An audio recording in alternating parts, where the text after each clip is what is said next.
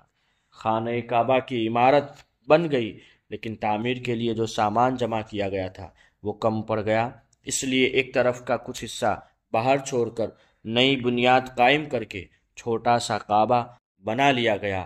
کعبہ معظمہ کا یہی حصہ جس کو قریش نے عمارت سے باہر چھوڑ دیا حتیم کہلاتا ہے، جس میں کعبہ معظمہ کی چھت کا پرنالہ گرتا ہے۔ آپ جانتے ہیں کعبہ کتنی بار تعمیر کیا گیا؟ حضرت علامہ جلال الدین سیوطی رحمۃ اللہ تعالی علیہ نے تاریخ مکہ میں تحریر فرمایا ہے کہ خانہ کعبہ 10 مرتبہ تعمیر کیا گیا۔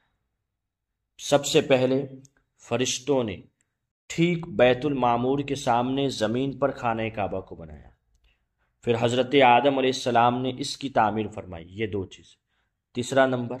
تیسری بار اس کے بعد حضرت آدم علیہ السلام کے فرزندوں نے اس عمارت کو بنایا، اور چوتھی مرتبہ حضرت ابراہیم خلیل اللہ اور ان کے فرزند ارجمن اسماعیل علیہ السلام نے اس مقدس گھر کو تعمیر کیا، جس کا تذکرہ قرآن میں بھی موجود ہے۔ 5واں قوم امال کی عمارت۔ 6واں قبیلہ جرہم نے اس کی عمارت بنائی۔ 7واں قریش کے مری سے اعلیٰ قصی بن کلاب۔ 8واں قریش کی تعمیر جس میں خود حضور اکرم صلی اللہ علیہ وسلم نے بھی شرکت فرمائی اور قریش کے ساتھ خود بھی اپنے دوش مبارک پر پتھر اٹھا کر لاتے رہے۔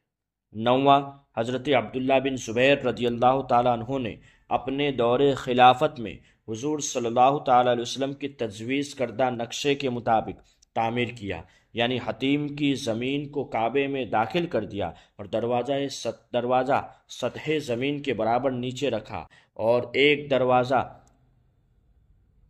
مشرق کی جانب اور ایک دروازہ مغرب کی سمت بنا دیا۔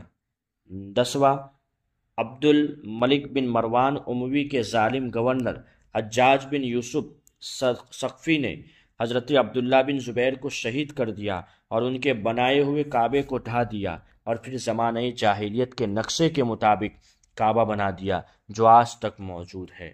لیکن حضرت علامہ حلبی رحمۃ اللہ علیہ نے اپنی سیرت میں لکھا ہے کہ نئے سرے سے کعبہ کی تعمیر جدید صرف 3 ہی مرتبہ۔ علامہ حلبی رحمۃ اللہ علیہ نے لکھا ہے، ایک حضرت ابراہیم علیہ السلام کی تعمیر، دوسرا زمانہ جاہلیت میں قریش کی عمارت، اور ان دونوں تعمیروں میں 2735 برس کا فاصلہ ہے۔ اور تیسرا فرماتے ہیں کہ حضرت عبداللہ بن زبیر رضی اللہ تعالیٰ عنہ کی تعمیر جو قریش کی تعمیر کے 82 سال بعد ہوئی۔ حضرات ملائکہ اور حضرت آدم علیہ السلام اور ان کے فرزندوں کی تعمیرات کے بارے میں علامہ حلبی نے فرمایا کہ یہ صحیح روایتوں سے ثابت نہیں ہے، باقی تعمیروں کے بارے میں انہوں نے لکھا ہے کہ یہ عمارت میں معمولی ترمیم یا ٹوٹ پھوٹ کی مرمت تھی، پوری تعمیر نہیں تھی، بلکہ جہاں سے ٹوٹا ہوا پھوٹا ہوا ہے وہاں مرمت کرتے تھے، تعمیر جدید نہیں تھی۔ واللہ تعالی عالم بالصواب۔ یہ حاشیہ بخاری جلد 1 صفحہ نمبر 215 باب فضل مکہ میں یہ موجود ہے۔ السلام علیکم ورحمۃ اللہ وبرکاتہ۔